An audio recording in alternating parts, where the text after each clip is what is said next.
Eco News TV, c'est l'heure de vous informer. Incroyable! Joseph Kabila aurait rencontré Corneille Nangaa à Kampala en Ouganda en début de cette semaine.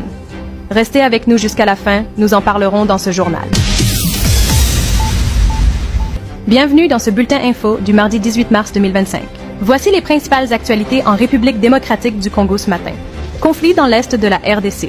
Les forces armées de la République démocratique du Congo et leurs alliés ont repoussé l'avancée des rebelles de l'AFC M23 vers Walikale Centre, les contraignant à se retirer jusqu'à Mpofi, situé à 52 km de Walikale. Cette opération a été facilitée par des renforts militaires venus notamment de Bunia dans l'Ituri. En outre, des échanges de coups de feu se sont fait signaler à Moba, suscitant des inquiétudes sur l'avancée du M23 vers Kisangani. Nous y reviendrons avec plus de précision dans la journée.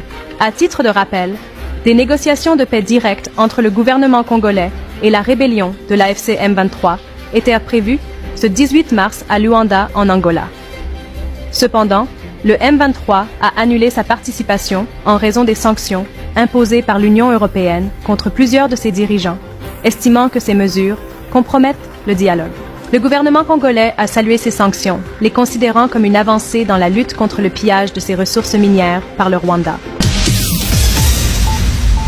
Relations diplomatiques tendues.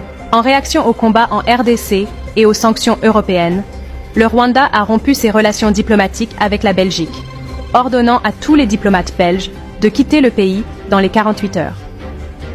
D'après la presse rwandaise, cette décision vise à sauvegarder les intérêts nationaux du Rwanda. Activité politique. L'ancien président congolais, Joseph Kabila, a effectué une visite discrète à Kampala en Ouganda sur invitation du président Yoweri Museveni. Ce déplacement coïncide avec la présence à Kampala de Corneille Nangaa, chef de l'Alliance du fleuve Congo, suscitant des interrogations sur les liens entre les deux hommes. N'étant pas rendue publique, cette rencontre strictement top secrète entre Nangaa Museveni et Kabila aurait des rapports avec la situation sécuritaire à l'est de la RDC, renforçant peut-être l'hypothèse avancée par Tshisekedi, comme quoi le président Kabila serait un des mentors du M23. Mais tout en espérant garder l'impartialité dans les traitements de nos informations, nous espérons que cette rencontre va contribuer au processus de pacification de l'Est de la RDC. C'était donc votre tranche d'infos matinale. Merci de nous rester fidèles et surtout abonnez-vous. TV News Echo. Abonnez-vous sur notre TikTok pour être informé sans filtre et sans gants.